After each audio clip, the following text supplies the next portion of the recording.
Jeff Passan has dropped a bombshell New York Mets free agency report that has fans fired up, as we now know a whole lot more about who the New York Mets are targeting in free agency, alongside a lot of important storylines to go over surrounding the team, future moves they're going to be making in the offseason, and how these are going to impact the Mets overall going into next season. And we're going to waste no time jumping right into things as always, guys. But real quick, if you are part of that 70% that's not subscribed to Mets Digest, make sure to subscribe so you don't miss a single New York Mets update. We got great videos coming out every single day that you do not want to miss out on. But with all that being said, let's jump into it. There is a lot to go over.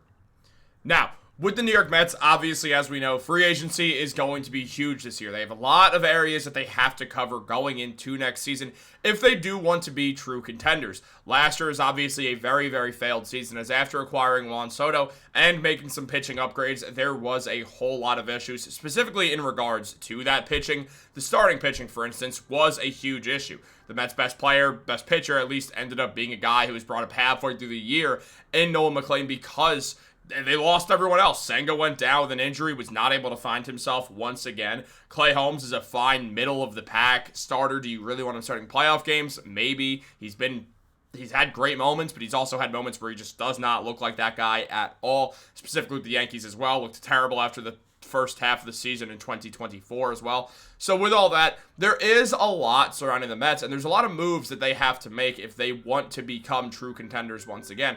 But it's not going to be that hard to do. The Mets have money, they have an owner who's willing to spend, and there is a lot of free agents where the Mets can cover a whole lot of ground.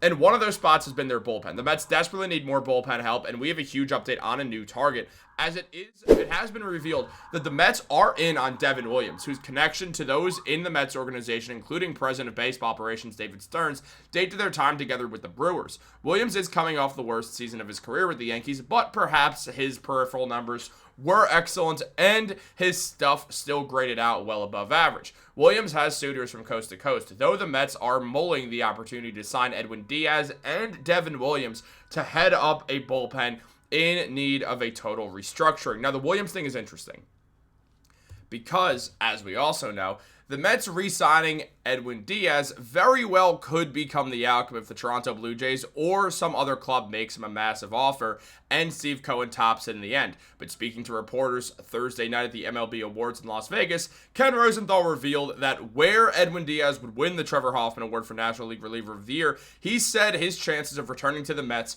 were 50-50. So the Mets, very possibly in need of a closer, have looked towards Edwin Diaz as that guy right there. So with that in mind, it is interesting to consider for them because of just who Edwin Diaz has been for this team. So we understand how great Edwin Diaz has been and how not great Devin Williams was last season. Had a negative .3 WAR, had a 4.79 ERA in 67 appearances. He did have a 1.129 whip, which is still good, but the worst that he's ever had, and still got 90 strikeouts in 62 innings. So the guy, he's still great. Don't get me wrong. It's not like he isn't good. It was a weird year with the Yankees, and overall, it would make a whole lot of sense for Williams to leave the Yankees, something he is expected to do. As long as he is expected to leave the Yankees, signing with the Mets makes sense. The Mets will be likely willing to offer him money. They need more bullpen help, and he very might have the ability to become the team's closer if Edwin Diaz leaves, or Diaz sticks around, and Williams can kind of sign a one-year deal if he wants and try to bounce back and have a good year where he can have free agency next year. So you can see, I'm still that same guy. I just had a bad tenure with the Yankees for some reason, but now that's in the past. It's in the rear view, and we know what I could do.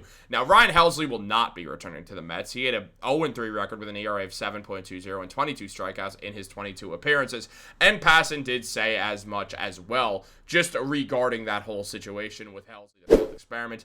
As Passan said, one closer who won't be returning to the Mets is Ryan Helsley, though his implosion in New York after the trade deadline hasn't hindered his market. Helsley is the perfect example of modern adage, do not tell me what you did, tell me what you're projected to do. And Helsley, with his 100-mile-per-hour fastball and 90-mile-per-hour slider blowing up stuff models, is going to get paid for it. Coming off a typical year, he'll be looking at $80 million plus. To get him into the range of $40 million to $50 million feels like a bargain to teams. So because of that, Helsley is someone who the Mets are not going to be spending money on because of how bad he was with them. However, he does still have a market out there, so he's certainly gone. Now, Robert Suarez also is in a similar boat, as Passan says. Though at 35 on opening day, his age will be the cudgel that teams use to push back against his consistent performance. Suarez's fastball is a true weapon, hard and heavy and problematic to barrel, and when it comes to weapons, the fifth pitcher regarded as a high-end closer, Pete Fairbanks, added a cutter in the second half of that complemented his ride fastball and slider in textbook fashion. The 31-year-old Fairbanks will get 2 years, and whether he's pitching in the ninth or high leverage moments before that, he'll be an upgraded version of what he has been since 2020, a top 20 reliever in baseball. So there's other guys as well that will be getting paid, and the Mets, they're going to look at everyone, specifically regarding what happens with Edwin Diaz, where there is a whole lot of questions about it. I mean, we know from Rosenthal, the Mets' crosstown rivals, the New York Yankees, are another club with potential interest. As Rosenthal mentioned, the Yankees, too, have other priorities, a starting pitcher and at least one outfielder, and while they are set with David Bednar as their closer, they also face the losses of two high-leverage relievers in Devin Williams and Luke Weaver, and Edwin Diaz is proven in New York. So there's a whole lot of what feels like reliever carousel moments that we're about to witness going on here. Helsley, again, he was great with the Cardinals before getting traded to the Mets, and because of that, he'll still get a good contract. Meanwhile, there's a lot of relief pitchers out there that are going to get offers and are going to get some decent money. I mean, we see a whole slew of guys who are going to be making over $10 million on average annual value, with Edwin Diaz projected to top that list, having a market value, according to Spotrac, of over $18 million per year. Suarez is right below him, but will be on a shorter-term contract because of his age, while Diaz can likely expect a 4 to 5 year deal. Nick Martinez, Pete Fairbanks, Kenley Jansen, all guys who are also going to be getting deals. Will they be more longer term? Probably not. Fairbanks, it's more likely that we would see that. And then there's a lot of guys in the Mets we see with the Mets symbol next to their name because it was their previous team. Not just Diaz, but we also get down the list. We see Tyler Rogers. We see Gregory Soto. We do see guys who were on this Mets team, obviously Helsley, but he's certainly not coming back.